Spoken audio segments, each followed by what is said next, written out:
Fala pessoal, Vini Machado aqui, estamos começando mais um podcast Influência com Sotaque. Eu estou com um nome de peso muito, muito, muito forte e muito feliz de ter essa pessoa aqui comigo. Primeiro que eu acompanho ela há muito tempo, assim que eu entrei no mercado publicitário, foi uma das pessoas que mais me chamou a atenção e eu já vi o que ela fala, a força que ela traz, uma bagagem de 20 anos de carreira. Ela é CEO da Liu Lara. Estou com Márcia Esteves. Muito, muito, muito obrigado por estar aqui comigo. Imagina, muito prazer. E muito feliz de estar aqui com você. Muito mesmo. E eu queria começar perguntando sobre esses 20 anos, mais de 20 anos de carreira, né? É realmente uma história muito forte. Você passou por muitos processos aí no caminho publicitário e você é um entusiasta da publicidade, da criatividade, apaixonada pelo que faz. A gente conversa assim, meia hora antes aqui, você já faz a leitura, que ela brilha os olhos, que ela é apaixonada. Eu queria que você fizesse um pouco desse reflexo, assim, como foram esses 20 anos? O que é que você pode trazer pra gente em pouco tempo de tantos anos de carreira? Eu sou, na verdade, realmente apaixonada. Eu entrei na propaganda por acaso, eu queria ser médica e me tornei publicitária. Nossa, foi de um lado pro outro. Exatamente, mas eu confesso que assim, eu não tenho um dia que eu acorde para trabalhar que eu fale, nossa, que saco, vou trabalhar. Eu acordo feliz, eu amo o que eu faço, eu dei muita sorte. Eu falo que isso é sorte mesmo, porque com 17 anos escolher o que você vai fazer pro resto da sua vida. É sorte, é Deus, é um monte de coisa que a gente pode colocar, mas eu tenho muita gratidão, na verdade, porque eu peguei um período da propaganda já se transformando, né? Eu comecei minha carreira muito ao contrário, eu diria, no passado, diriam assim. Eu acho que eu dei a sorte de começar no lugar certo. Eu comecei com CRM, fui para digital, demorei muito tempo para ir para propaganda, advertising, todo esse glamour, digamos assim, que a gente imaginava. O que para mim foi sempre muito bom, porque eu tive a chance sempre de aprender com o diferente, de ser a minoria em todos os ambientes que eu entrava para trabalhar, porque quando eu estava começando a fazer os primeiros sites, por exemplo, as pessoas me chamavam e falavam assim, caiu a internet da agência, pode resolver? Eu falava, mas eu adoraria poder, mas eu não sei, é outra função. Cara, que realidade mas diferente, né? É um mundo, de novo, né? É um mundo que veio se transformando e que me ensinou a abraçar essa transformação, essa mudança. Então, de novo, eu nem sei fazer um balanço, eu sei te dizer que eu sou muito feliz e muito grata pela profissão que eu pude ter, que eu escolhi e que eu posso exercer. Mas eu acho que você deve ter passado por vários momentos assim, na publicidade, né? Esse começo digital, depois essa transformação, agora esse mundo de influenciadores. E eu sempre gosto muito de perguntar sobre o que vem lá na frente. Eu acho que uma pessoa que passou por vários momentos desses tem mais pé no chão para entender os movimentos, porque já viu muitos movimentos acontecerem, né? Naquele começo, assim, que a internet, o digital foi chegando, assustava? Ou era algo como, tipo, vai demorar? Porque agora a gente fala de inteligência artificial e as pessoas já começam a conjecturar um monte de coisa, né?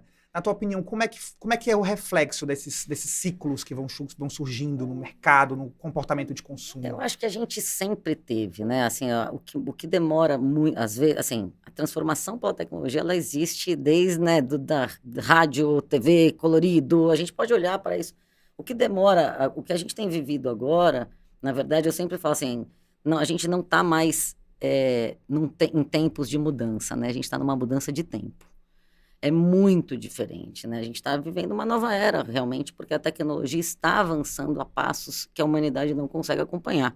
E a gente tem que ter humildade para admitir isso, porque quando né, o smartphone chegar, o celular, permitir com que a gente tivesse na rua, nesse consumo, a gente olhava a internet e falava, vai chegar, vinham sites, a gente vai chegar, a internet de escada, né? A gente esquece os barulhinhos, as dificuldades, o acesso ao e-mail, tudo isso foi uma novidade. Quando a gente olha, a gente fala, foi rápido, mas mais ou menos, foi rápido, mas quando o celular se torna A potência que ele é, que permite com que a gente faça tudo, literalmente, tudo, ele muda a forma como a gente vive. E eu tendo a olhar para as mudanças, para essas grandes mudanças, quando elas transformam a forma como a sociedade vive, né? Eu acho que o celular fez essa grande mudança. É claro que precisou da tecnologia, da internet, tudo isso. Passo a passo, né? Mas quando o celular permite o consumo na rua, né, o chamado on the go, ele muda toda a nossa lógica de como a gente vende. A gente falava antes de funil, falava né, da lógica do consumo, a gente tinha horários muito claros, nobres, para se fazer propaganda. Hoje, qual é esse horário? Né, você diversos targets em diversos momentos diferentes, para diferentes...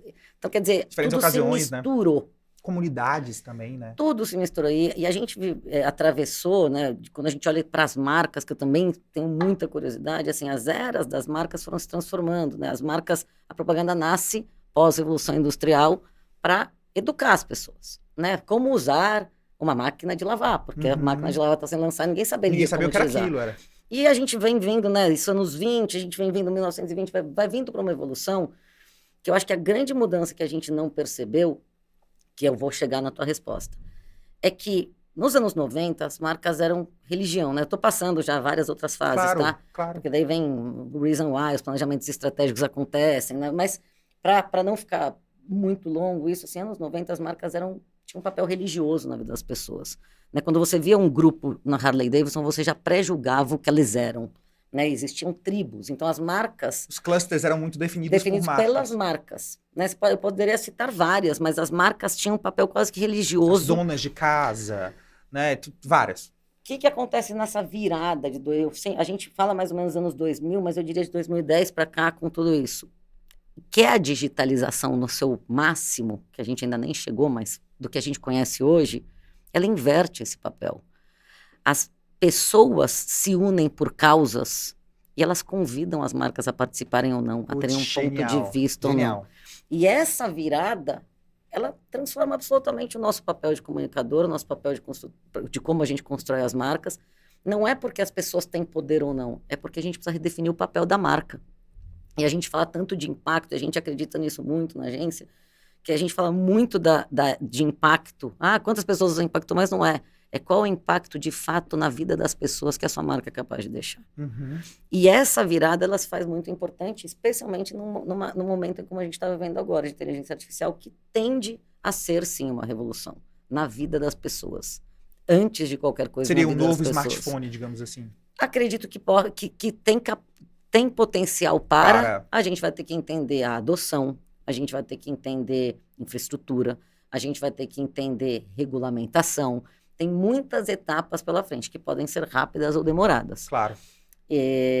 Mas eu acho que ela tem potencial para transformar, sim, a forma como nós vivemos e a forma, especialmente olhando para a comunicação, para a propaganda, como a gente consome as coisas. Então, é como lá atrás a publicidade nasceu para educar as pessoas. Hoje a publicidade, ela existe para criar impacto na vida das pessoas, das marcas criarem impacto na vida dessas pessoas que vão se conectar com as marcas que fazem sentido para elas. E não eu me adapto à marca, mas a marca se adapta a mim.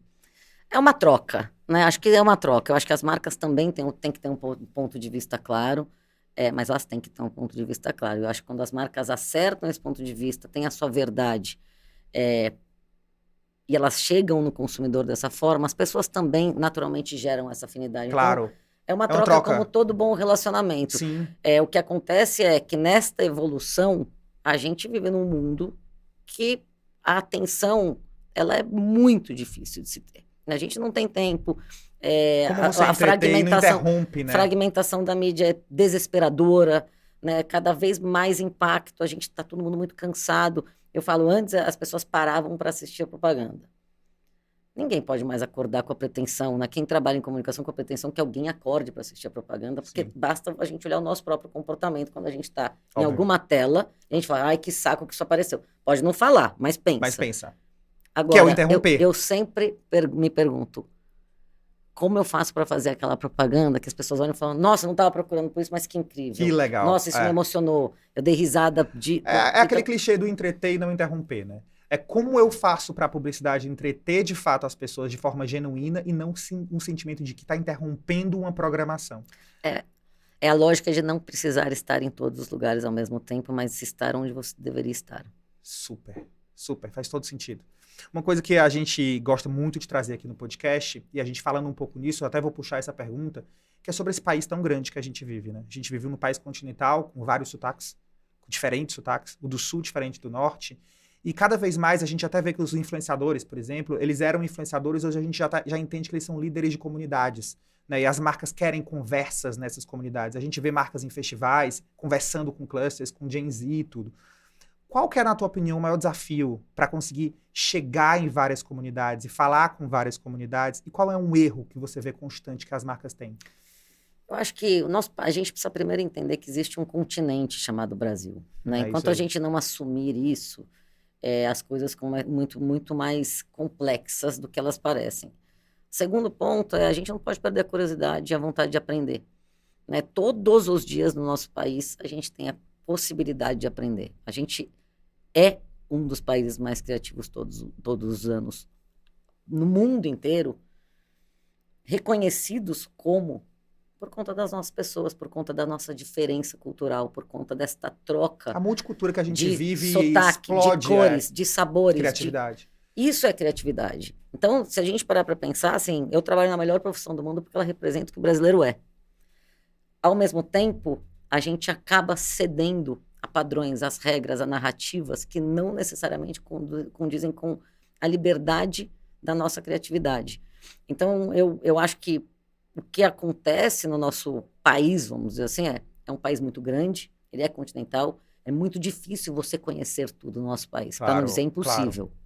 Agora, como a gente faz para trocar mais?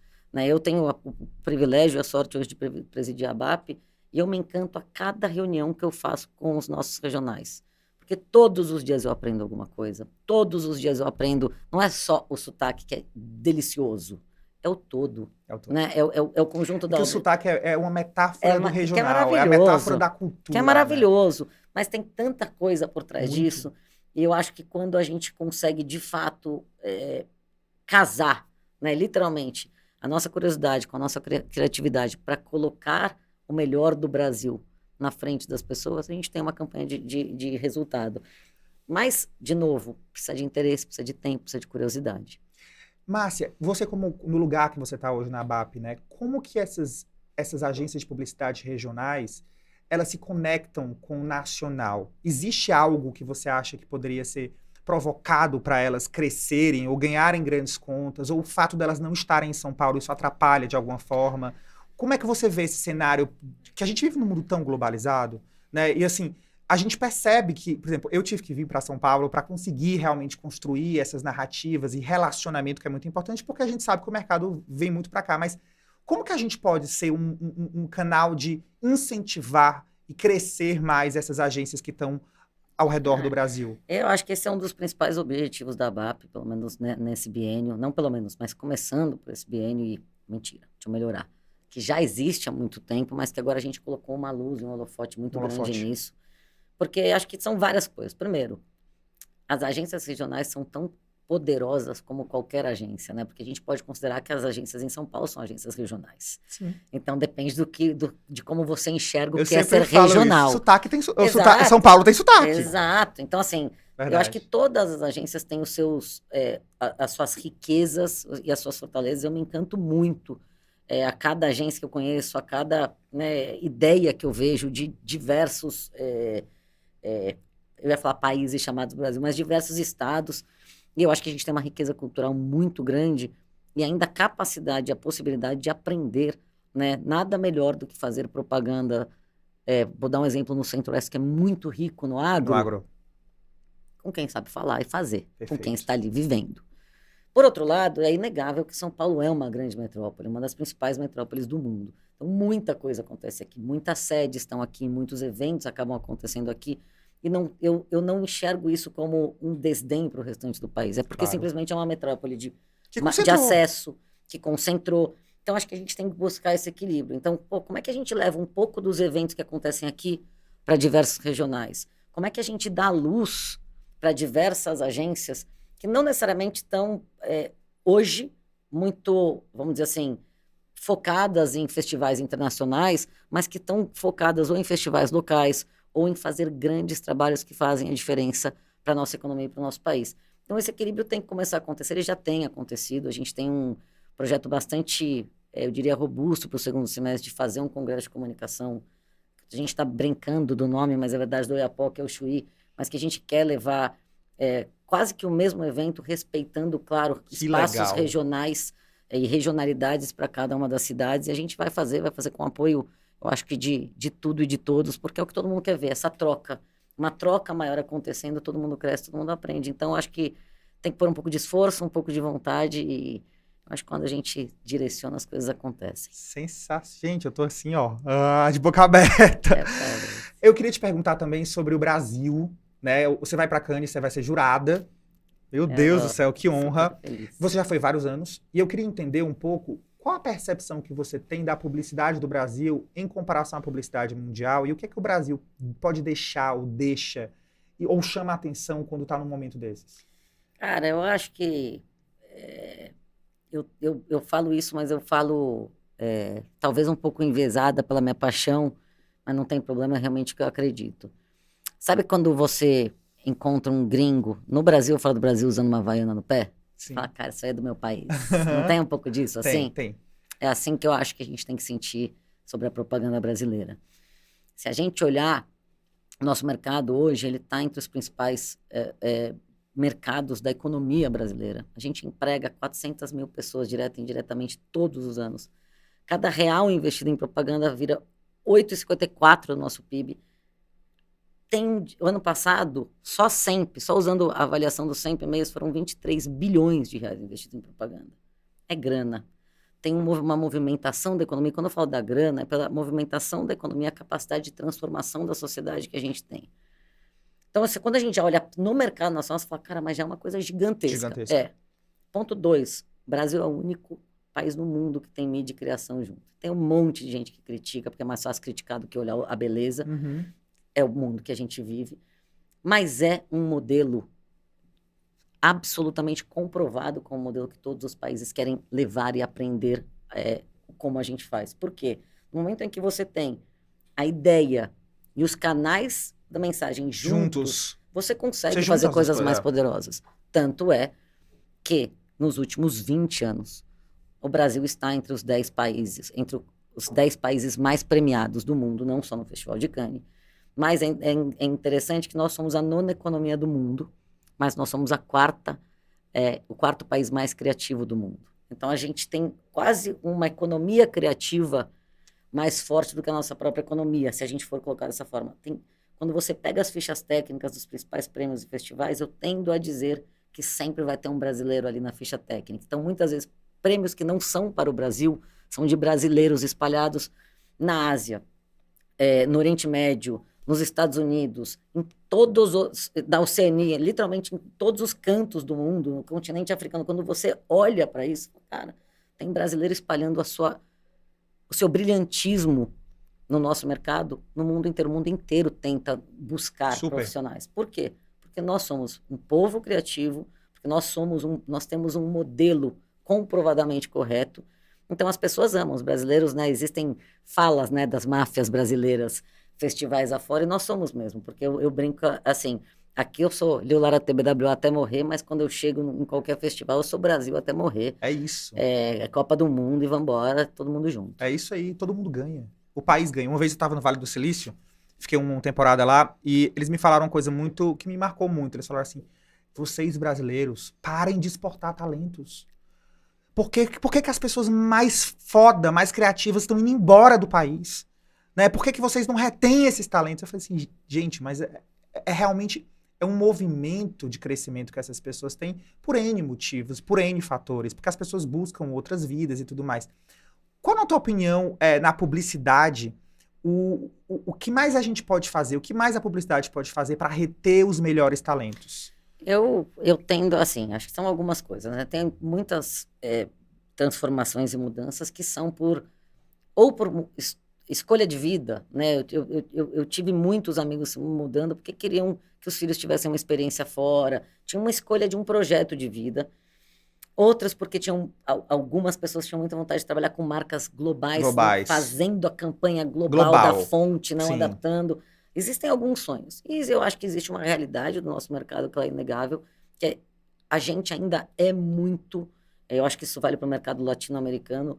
A gente tem a relação trabalho e vida muito desequilibrada ainda, que em alguns países isso já é muito mais maduro. Então, eu acho que a gente tem como missão todos os dias buscar esse equilíbrio de vida e trabalho. Né? Ninguém quer viver para trabalhar. Eu ia fazer essa pergunta. Não faz sentido. Não faz sentido. Ainda mais no mercado de criatividade em que você precisa de repertório, você precisa conhecer as pessoas. Às vezes você está conversando com alguém no meio da rua, uma ideia surge. A gente precisa permitir que esse repertório aconteça fora das agências também. Precisa que os talentos das agências vivam. Saem das agências, porque senão se bloqueia a criatividade. A criatividade vem da vida, vem das experiências. Exato. Eu te perguntei antes da gente começar o podcast se você era workaholic. Aí você falou, cara, eu sou apaixonada pelo que eu faço, mas hoje eu equilíbrio. Aí você falou, da tal hora, bora, pede para as pessoas saírem realmente, para poder viver. Como foi foi sempre assim, ou você já foi aquela pessoa de virar à noite e tal? Mas muito. Já fui, mas assim, de novo, eu venho de um histórico de digital, né, de outras histórias, talvez sempre de construção de novas tecnologias ou novas áreas dentro das agências, e a estruturação ela acaba demandando sempre muito. Mas, de novo, isso é uma cultura, né? Quando você me perguntou, eu falo isso abertamente, a gente falha, a gente tenta fazer isso todos os dias, e a gente falha. Tem muitas vezes, ou porque o trabalho não deu certo, ou porque, enfim, tem milhares de motivos. Milhares de motivos. Mas isso tem que ser cada vez mais uma exceção. Não pode ser uma regra que as pessoas das agências estão 24 horas por dia à disposição, 7 dias por semana. Porque não é bom para ninguém. A gente erra mais, a gente fica menos criativo, a gente tem um turnover maior, porque as pessoas mudam de lugar achando que vai mudar a situação, e é uma situação que depende de um ecossistema, né? Ela depende literalmente de um ecossistema, porque ela precisa do apoio do anunciante, ela precisa do apoio das produtoras, ela precisa do apoio dos veículos. A agência é um grande centro de diversos players, né? A gente sempre chama de um ecossistema de comunicação que precisa estar muito equilibrado, com prazos muito claros, com essa relação muito clara, para que a corda não estoure, digamos assim. E é o que você falou, é muito do ecossistema. Às vezes você pode ter até esse mindset, mas se você ficar só você dentro do ecossistema, você perde também. Né? Na tua opinião, existe alguma luz para que o ecossistema entre nesse universo mais de qualidade de vida, de investimento em tempo de qualidade? Alguma coisa que dê para provocar isso? É uma maturidade, né? Quando a gente olha os mercados mais maduros, digamos assim, nos Estados Unidos, isso já acontece. No mercado europeu, isso já acontece com uma frequência maior. Eu acho que isso não é do nosso mercado, isso é da nossa região, pela história da nossa região. Né, os latino-americanos... Bom, e aí a gente entra num papo mais profundo, mas a gente vem de uma colonização, eu diria, conturbada. Então, a gente olha para o trabalho como sacrifício, a gente não olha para o trabalho como uma bênção de poder produzir e se desenvolver. Então, assim, tem uma coisa meio antropológica, mas que é verdadeira, que vem desse histórico, né? O trabalho é um martírio. A gente foi colonizado, então, portanto, a gente Talvez até por isso a gente seja tão criativo. Então, porque a escassez, a dificuldade fez com que a gente seja criativo. A gente seja um povo criativo, mas, ao mesmo tempo, esse equilíbrio, eu acho que ele tem que estar cada vez mais em todas as lideranças, não só das agências, de todo o ecossistema, para a gente tentar buscar. E eu posso te dizer assim, cara, eu tenho um privilégio no meu histórico profissional, assim, meus clientes todos se transformaram em amigos, porque a gente pode ter esse tipo de conversa. Falar, cara, a gente precisa ter essa conversa. É uma conversa muitas vezes dura. Muitas vezes a conversa falar não é muito difícil. Muito difícil. Mas eu acho que é a hora que você constrói as relações mais verdadeiras. Verdadeiras. A hora que você me fala onde dói, eu te falo onde dói, a gente constrói uma agência melhor. Então, não existe agência boa sem cliente extraordinário.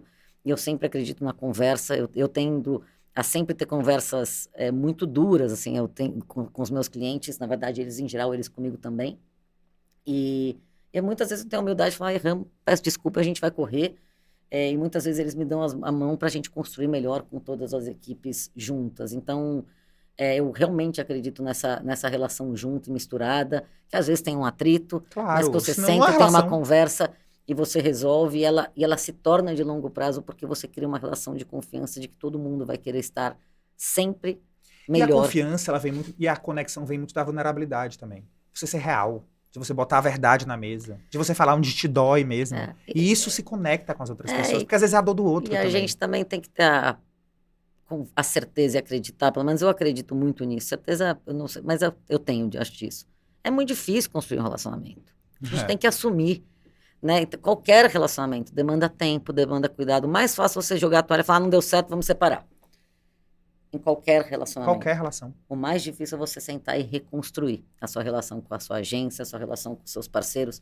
E eu acho que é essa a nossa busca constante com as nossas marcas. É como é que a gente faz para construir. Dá muito mais trabalho, mas é muito mais prazeroso. É muito mais legal. Então, sei lá, esse ano eu tô, de verdade, assim, a gente veio de anos de pandemia, anos duros, né? Anos Muito. difíceis. Pô, esse ano a gente está indo para Cannes, assim, metade dos nossos clientes indo junto com a gente está indo fazer literalmente uma semana de aprendizado, de inspiração, todo mundo junto ali, todo mundo torcendo pelos leões, independente se eles virão ou não. É a Esse vibração. ecossistema É para a mim, eu sempre falo, vibração. sabe, antes da festa ou antes da viagem é Aham, melhor, para mim aham. já está valendo mais do que tudo, assim, olhar esse movimento acontecendo, do que é importante para nós, do que é importante para eles, e olhando para que a gente consiga fazer com que a criatividade gere resultado para as nossas marcas, ponto. Então, no final do dia é isso. É O leão é isso. só uma consequência. É. Márcio, tipo, tu falou de liderança e eu queria muito entrar nessa pauta. Eu queria te perguntar o que é que nunca te disseram sobre ser líder que você aprendeu na marra. Tudo. Mentira! Cara, não eu acho que tudo, porque ninguém nunca te diz É, sobre ser líder. Você vai pegando pelos exemplos, né? Eu tive muitas lideranças incríveis. A Silvia Panico, né, foi uma das poucas, se não a única gestora mulher que eu tive. Eu tive a Leila, minha primeira diretora foi mulher também. Mas eu tive algumas e alguns gestores, a Bater Azevedo, eu posso citar aqui todos, nem vai ser justo citar um ou outro, mas eu sempre escolhi trabalhar para as pessoas, não para os lugares. A minha escolha sempre profissional foi, putz, eu quero trabalhar com essa pessoa, e eu ficava enchendo a paciência, então é tipo, isso me que quando tu contrata, falou me que contrata, me acorda de contrata, me manhã e tem contrata, me aquele contrata. gás, é por isso. Eu gosto de gente, eu gosto de estar com as pessoas, eu não ligo muito para não dizer nada para cargo, eu acho que tudo isso é efêmero, eu acho que tudo é uma bobagem, eu acho que ninguém é nada disso, a gente é o que a gente é como ser humano, com defeitos, com Claro. fraquezas, com vulnerabilidade, mas com um monte de coisa legal também. Acho que quando a gente começa a se encontrar na vida, a gente começa, a gente é melhor. E eu sempre busquei líderes que me inspiravam e que me permitiam, inclusive, entender as vulnerabilidades deles para falar isso eu não quero ser ou isso eu quero ser. Então eu fui, de alguma forma, me moldando e, para ser sincera, além dos líderes, eu sempre contei com uma rede de apoio que acabam sendo pessoas que trabalham comigo há mais de 20 anos, que eu falo, eu trabalho com eles e por E eles. sozinho não dá. Sem essa rede de apoio a gente não E é uma anda. rede de apoio, exatamente. Não ando, não vivo. E são pessoas que todos os dias me fazem me olhar no espelho e falar, cara, eu podia ter sido melhor aqui. Putz, eu podia ter sido melhor ali. Então, tem um pé no chão, tem um senso crítico, mas também tem um abraço apertado a hora que eu falo, puta, não São as deu. relações E eu verdadeiras. acho que a gente vai construindo assim, a gente vai se ajudando, a gente vai crescendo junto e vai construindo tudo isso. Então, é muito difícil liderar, eu não nego, apesar de eu amar, porque liderar é estar com as pessoas, mas eu acho que quanto mais, né, a agência cresce, quanto mais as demandas aparecem, mais distante você acaba ficando do que é mais importante, que são as suas pessoas. Sim. Então, esse É sempre exercício constante, voltar para as pessoas, né? sempre, cara, sempre, assim, todos os dias eu chego na agência e me prometo que eu não vou ficar na minha sala, juro por Deus, todo dia eu falo, hoje eu vou sentar com a galera, às 6 da tarde eu tô sentado na minha sala, reunião atrás de reunião, reunião atrás de reunião, reunião. Então, tem alguns desafios constantes e que a gente vai aprendendo, mas, de novo, quando eu acho que você vai criando essa rede de apoio, a expectativa é que as pessoas, e eu tenho convicção de que eu trabalho com essas pessoas, são muito melhores que você. Então, elas chegam mais rápido nas pessoas do que eu chego, de uma forma melhor do que eu chegaria, e isso vai se replicando para a gente buscar um ambiente de escuta, um ambiente em que a gente possa, de fato, a minha liderança é de servir, eu gosto de servir as pessoas, ouvi-las para servir, eu deixo isso muito claro para todo mundo, eu estou lá como instrumento para tentar criar condição para todo mundo ser feliz. É bastante simples o que eu tenho que fazer, porque eu realmente acredito que ambientes felizes são prósperos e as pessoas felizes, enfim, fazem com que tudo aconteça, porque elas acreditam num projeto, num propósito. Mas é um desafio constante, Todos não os adianta, dias. cara. Todos Quanto os dias mais é desafiador. tempo em liderança, mais defeito eu encontro em mim. É a coisa mais maluca. Incrível, né? É É incrível. desesperador. Todos os dias É a gente tem que melhorar um desesperador. bocado Na de TPM, coisa. então, isso vira quase uma Ixi, aí vontade deve de ser chorar loucura. constante. Mas Falando de passa. TPM, eu queria Lá vem. falar sobre o poder da mulher, né? A força que a mulher tem, a sensibilidade, o olhar diferenciado. Por que, na tua opinião, tem tão poucas CEOs mulheres hoje nos Mas cargos? mudou, hein? Estamos Mas ainda são melhorando. poucas. Mas ainda são Não, poucas. são, mas assim, confesso que ano passado eu fiquei muito feliz porque a Amandinha, quando ela me apresentava, assim, ela falava assim, Márcia Esteves, uma das poucas mulheres a liderar uma agência. Eu virei CEO eu me tornei CEO me tornei CEO com 34 anos. eu tenho 42, e até o ano passado, literalmente, a gente contava numa mão, assim. E aí, todo dia eu saía dos eventos e falava, Amanda, tira isso me dá depressão. Parece que eu não estou fazendo meu trabalho. Ela fala, não, a gente tem que falar, porque tem que chamar atenção para que isso não seja uma das poucas mulheres. E todo dia era a mesma discussão. Ano passado, eu confesso que eu fiquei muito feliz, assim, de ver, né, novas lideranças femininas chegando. Mas, é assim, é mais lento do que a gente gostaria? É mais lento do que a gente gostaria. A gente só vai parar de falar nisso quando todo mundo entender que a gente precisa do equilíbrio? Sim. Mas tem uma evolução, né? Assim, eu não me esqueço que alguns anos atrás, uma pesquisa, alguns anos já faz, acho que, sei lá, 2018, uma pesquisa demonstrou que 67% dos brasileiros não acreditam em empresas lideradas por mulheres. Não acreditam? Veja, o Brasil não tem 67% de homens. Ou seja, mulheres não acreditam em empresas lideradas por mulheres. Existe uma transformação que é muito maior do que o cargo, é uma transformação cultural. As mulheres entraram depois no mercado de trabalho. A gente tem uma ginástica enorme ainda para equilibrar a maternidade com a paternidade, ou as funções da mulher dentro de uma casa, independente de ser maternidade, que tem que se equilibrar. A gente tem tantas evoluções que acontecem ao mesmo tempo que eu acho que a gente também tem que olhar e falar, putz, tem um copo cheio, tem mais mulheres chegando. Agora eu tenho olhado muito para as condições que a gente tem conseguido trazer para essas mulheres. Eu brinco, mas parece pequeno, mas assim, às vezes, isso há anos atrás, às vezes você vai numa reunião, por exemplo, uma reunião global, 3 dias, ou num evento global, que seja. A agenda é das 8 à meia-noite. Estou falando da agenda, se você quiser cumprir a agenda inteira. Tá bom, mas a mulher tem que lavar e secar o cabelo. Não, né? A gente tem que maquiar, porque a gente vai maquiar, em geral. Isso não está composto em nenhuma agenda. Está composto assim, tome o banho de 5 minutos, passe aí seu gel, porque são agendas feitas para um mercado absolutamente... São exemplos Mas legal, pequenos, essa comparação é muito inteligente. Mas quando você começa a pensar nesse tipo de coisa, a gente está muito pouco preparado. Né? Talvez se uma mulher estivesse liderando isso, ela teria feito uma agenda diferente. Sim ou não, porque tudo depende também de quem vai estar lá, o como isso é montado. Entende? Assim, eu digo assim, é muito... Eu acho que a gente tem que começar a olhar assim, eu tenho uma preocupação enorme com essa história de maternidade e paternidade. A gente atravessou isso muito na pandemia, né? As crianças terminando o homeschooling, as mães em call, literalmente na hora do almoço, e tinham que dar almoço, assim, né? Rotinas que a gente não estava habituado e que eu passei a ver dentro da casa das pessoas. Cara, a gente tem que ser melhor. A gente tem que conseguir ser melhor. Né? Não é possível que uma mãe, quando tem que ir numa reunião... E olha que eu estou falando isso sem ter filhos, tá? Não tenho filhos, então... Para entender que não há uma agenda no que eu estou falando. Porque sempre que eu falo isso, a pessoa fala, tem uma agenda. Eu falo, não tem agenda, tem verdade. Sim. Ou o meu ponto de vista. E esse olhar te sensibilizou de uma certa forma, né? Cara, quando uma mãe tem que pedir licença... o filho ali. E uma mãe tem que pedir licença porque tem que ir na reunião da escola, porque a reunião da escola é às 10 da manhã. Como é que faz isso? Sério? Eu gostaria que os pais tivessem que pedir licença, né? Em qualquer formação familiar, né? Que os responsáveis tivessem que pedir licença. Mas, no final do dia, isso fica muito ainda nas costas da mulher e a gente não discute sobre isso. Então, assim, tem que ter mais mulheres cada vez mais e temos que conseguir criar condições reais para que essas mulheres entrem no mercado de trabalho e não desistam dele. Porque é o que a gente mais assiste. Não é só entrar, mas tem que se manter e se manter feliz, saudável. Então, este equilíbrio... Até porque você, quando você vai entrar no mercado de trabalho, e não só no mercado de trabalho, até assumir um cargo de liderança, você não está disposto a abrir mão da sua vida, dos seus filhos, da sua maternidade. Você nunca vai ser completo de um lado só. Não existe isso. Então, é muito sobre o ecossistema mesmo. Volta para o ecossistema. Exato. Volta para aquilo. Né, será que o ecossistema está preparado para isso? Está se preparando para isso? Está entendendo os papéis de cada lugar? Eu, quando entrei no mercado de publicidade, há poucos anos atrás, eu fiquei impressionado. Eu era do mercado mais editorial. Eu fiquei impressionado com o poder que a publicidade tem hoje de transformar cultura e transformar a vida de muita gente. É tanto que no nosso trabalho, quando a gente contrata um influenciador do interior do agro, por exemplo, do interior do centro-oeste, e aquela pessoa falou assim, eu não acredito que eu estou fechando com a marca global. Eu nunca saí, eu nunca peguei um avião na minha vida. Eu como? E o papel, e eu falo isso todos os dias para as pessoas que eu trabalho, e os meus parceiros, clientes e agências. Vocês têm um poder muito grande na mão de transformação.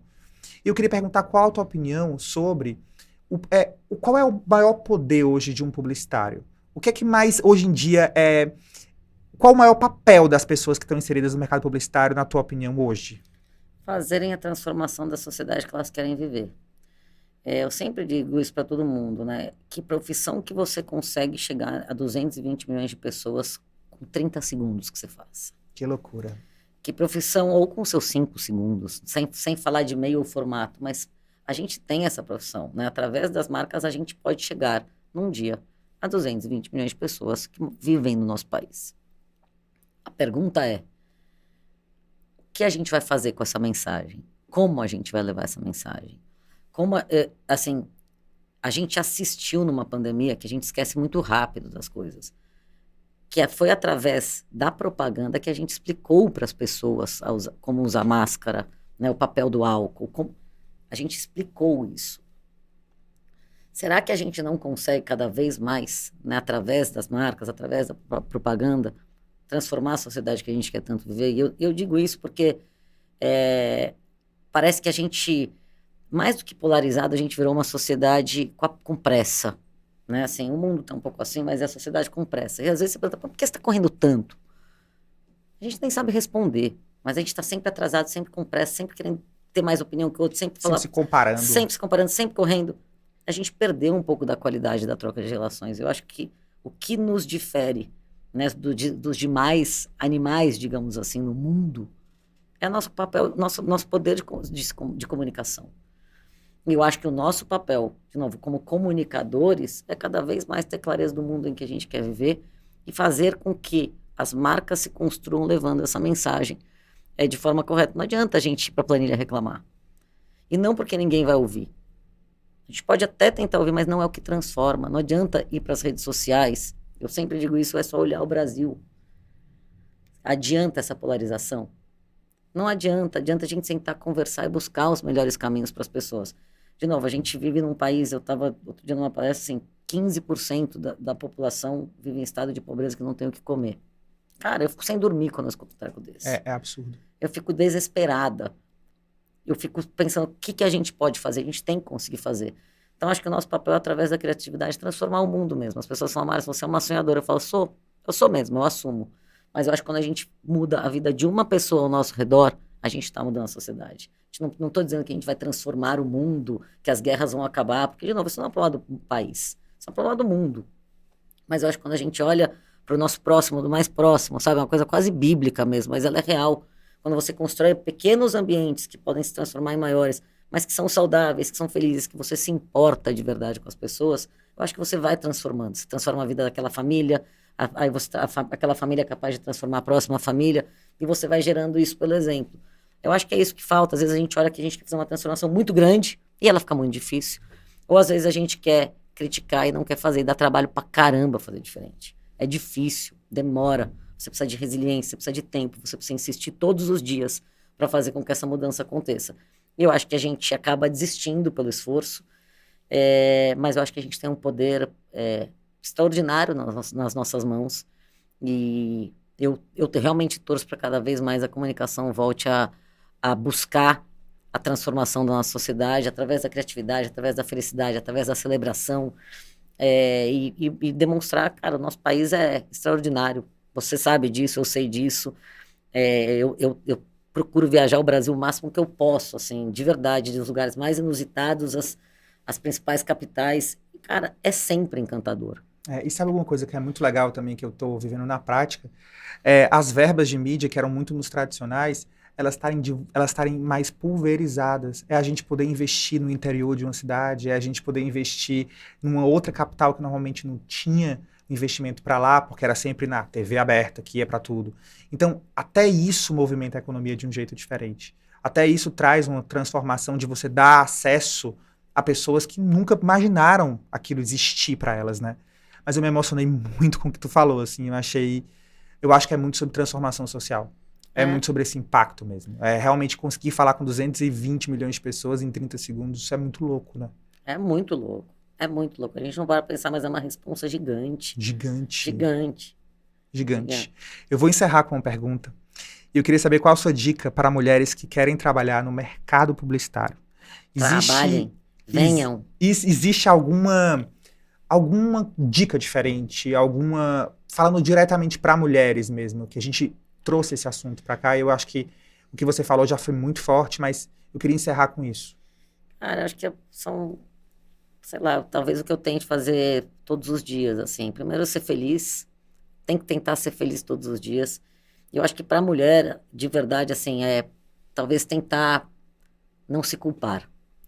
Porque existe uma relação de culpa de uma ausência constante, sempre. É o aniversário que você perde, existe uma relação que a gente ainda tem que aprender a equilibrar. É uma unha que não está feita, alguma coisa sempre parece que está faltando. E eu acho que essa relação vai nos adoecendo o tempo inteiro, porque essa relação de, putz, eu estou muito realizado aqui, mas falta muito aqui.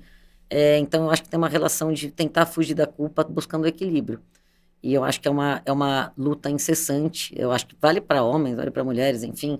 Mas eu acho que para as mulheres ela é uma luta incessante dessa porque busca do equilíbrio. A cobrança cultural em cima da mulher é muito grande, né? Então eu acho que a gente tem que tentar ser feliz, assim. De novo, ninguém é um cargo, ninguém é uma profissão. Acho que todo mundo aqui é humano e a gente tem que tentar ser feliz todos os dias. Eu sempre falo, cara, eu amo essa fase lá na minha, mas eu queria que fosse. É muito simples ser feliz, mas é muito difícil ser simples. Putz. E eu acho que é isso, cara. Então é a dificuldade da simplicidade em busca todos os dias de a gente acordar feliz e tentar encontrar esse equilíbrio todos os dias para fazer melhor. Mais um, só para finalizar. Qual a importância dos sotaques na publicidade brasileira? Cara, total. Eu acho que é muito interessante, né? Porque os sotaques caracterizam as nossas vidas. Cara, as nossas brincadeiras. E é muito interessante porque eles nos representam uma questão de identidade do Brasil. Identidade. Né? A gente já vai apresentar... Ele traz a nossa raiz junto com a gente. Se chegam gringos aqui, a gente começa a brincar um com o sotaque do outro. Né? Para o jeito que a gente se apresenta. Lógico, com todo o respeito do mundo, mas isso é a nossa identidade. Então, não é para publicidade, é porque nós somos a identidade do nosso país. Cheia de cor, cheia de sabor, cheia de sotaque, cheia de tempero, cheia de religião, cheia de tudo. E eu acho que a gente tem que ver isso cada vez mais representado em tudo que a gente faz e tudo que a gente assiste. Obrigado por tudo. Obrigada a você. Aula. Que é isso. Uma honra estar aqui com você. Uma honra minha. Você é uma grande inspiração. Espero que vocês tenham gostado como eu gostei. Foi muito, muito bom. Quero depois que ela venha de novo para a gente falar sobre outros e outros assuntos. E é isso, gente. Muito obrigado e até a próxima.